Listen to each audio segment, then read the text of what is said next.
नमस्कार, जय जोहार। आई चलते हैं झारखंड शाम की ताज़ा खबरों की ओर। लेकिन उससे पहले दोस्तों, अगर आपने अब तक इस चैनल को सब्सक्राइब नहीं किया तो कर ले, जिससे कि आपको झारखंड शाम की ताज़ा खबर रोजाना मिलती रहे। पहली बड़ी खबर, झारखंड के मुख्यमंत्री हेमंत सोरेन ने बोकारो में स्थापित होने वाले डालमिया सीमेंट भारत लिमिटेड के नए संयंत्र का शिलान्यास किया। बोकारो में डालमिया की यह दूसरी यूनिट होगी। झारखंड के मुख्यमंत्री हेमंत सोरेन ने बोकारो में स्थापित होने वाले डालमिया सीमेंट लिमिटेड के नए संयंत्र का उद्घाटन करते हुए कहा कि यह झारखंड के लिए बहुत बड़ा मौका है। इस मौके पर मुख्यमंत्री ने कहा कि हमारी सरकार राज्य में औद्योगिक विकास के लिए बेहतर वातावरण बनाने के लिए प्रयासरत है और हमने ऐसी पॉलिसी बनाई है जो औद्योगिक घरानों के साथ साथ झारखंड के स्थानीय लोगों के लिए अनुकूल है।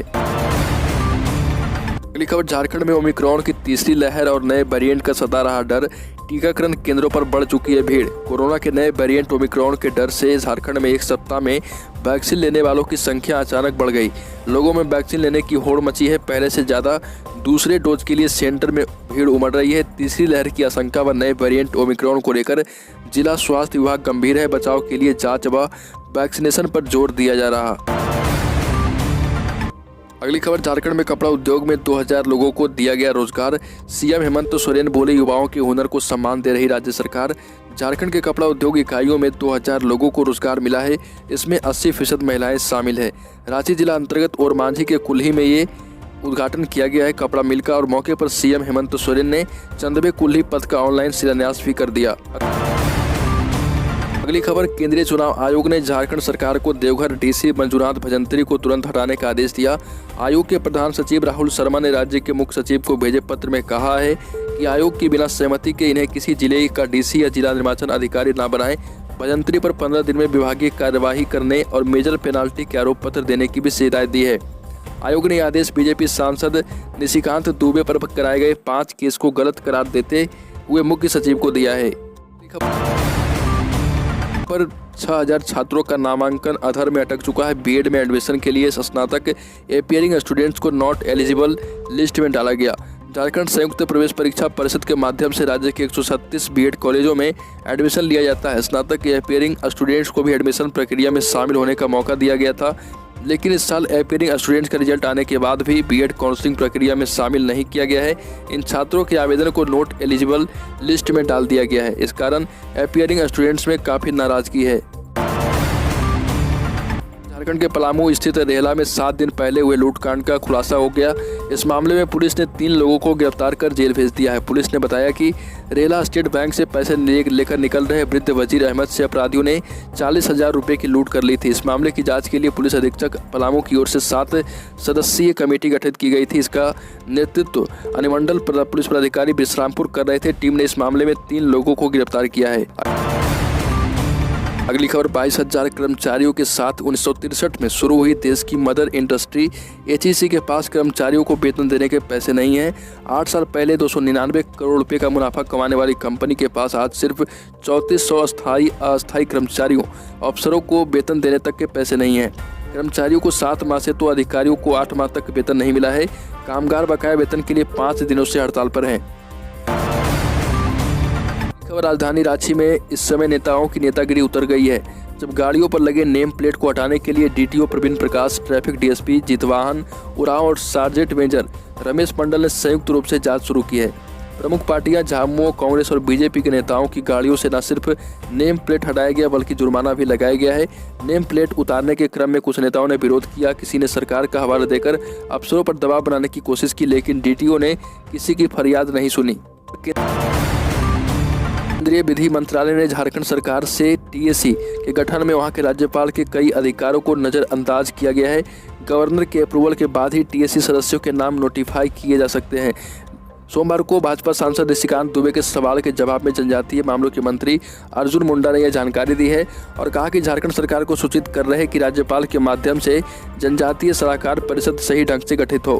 केंद्रीय मंत्री ने कहा कि राज्यपाल ने टीएसी के गठन के तरीके पर विधि मंत्रालय और केंद्रीय जनजातीय मंत्रालय से जानकारी मांगी थी। बाद में जनजातीय मंत्रालय ने भी विधि मंत्रालय से इस संबंध में राय मांगी है।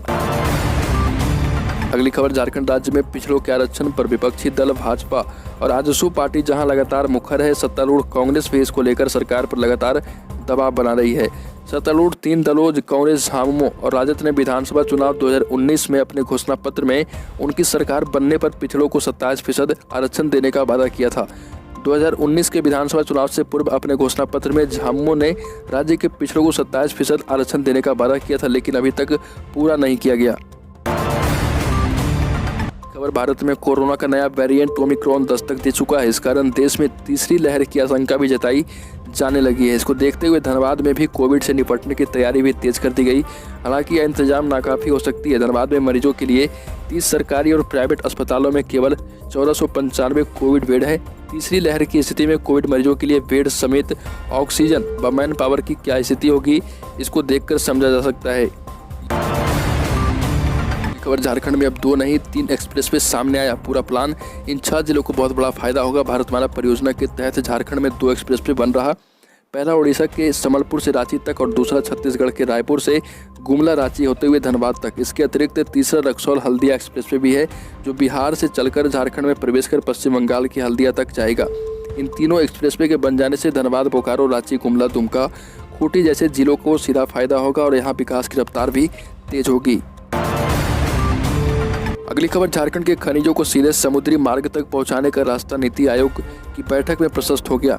790 किलोमीटर की यह सड़क साहिबगंज से होते हुए राज्य के प्रमुख औद्योगिक नगरों जैसे दुमका, धनबाद, बोकारो, जमशेदपुर आदि के आसपास से होते हुए ओडिशा के धामरा पोर्ट को जोड़ेगी।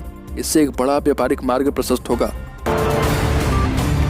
खबर, झारखंड के विधायक ने हेमंत सरकार पर कसा तंज। झारखंड सरकार का नारा, तुम मुझे खून दो, हम बेचकर फॉर्च्यूनर देंगे। झारखंड सरकार की दूसरी वर्षगांठ पर मंत्रियों के लिए नए फॉर्च्यूनर कार खरीदने के फैसले पर झारखंड में राजनीतिक तेज हो गई। विपक्षी दल भाजपा इसके लिए झारखंड सरकार को कटघरे में खड़ी कर रही। झारखंड भाजपा अध्यक्ष दीपक प्रकाश ने इसके लिए झारखंड सरकार पर निशाना साधा था। अब भाजपा विधायक भानु प्रताप शाही ने झारखंड सरकार पर तंज कसा है। शाही ने अपने ट्विटर हैंडल से ट्वीट कर कहा कि झारखंड सरकार का एक ही नारा है, तुम मुझे खून दो और हम बेचकर फॉर्च्यूनर देंगे। अगली खबर, झारखंड पेट्रोलियम डीलर्स एसोसिएशन ने राज्य में पेट्रोल डीजल पर वैट की दरें घटाने की मांग को लेकर अब आंदोलन का रास्ता अख्तियार कर लिया। एसोसिएशन के पदाधिकारियों ने राज्य में एक प्रेस कॉन्फ्रेंस में कहा कि राज्य सरकार पेट्रोल डीजल पर वैट की दरें 22% से घटाकर 17% नहीं करती तो आगामी 21 दिसंबर को पूरे झारखंड में सभी पेट्रोल पंप बंद रखे जाएंगे। अगली खबर, बड़का गांव विधायक अंबा प्रसाद द्वारा विधानसभा चुनाव 2019 में नामांकन के लिए दायर किए गए हलफनामे पर सवाल खड़ा किया गया। रामगढ़ के पंकज महतो ने चुनाव आयोग को अंबा के हलफनामे में झूठी व अधूरी सूचनाएं देने का आरोप लगाया। इस पर चुनाव आयोग ने झारखंड के मुख्य चुनाव अधिकारी को शिकायत कर आवश्यक कार्रवाई का निर्देश दिया है। अगली खबर, झारखंड में मूल निवासियों के लिए विधानसभा की 2 सीटें रिजर्व करने की मांग की गई है। जदयू की प्रदेश कार्य समिति की बैठक में निर्णय लिया गया है।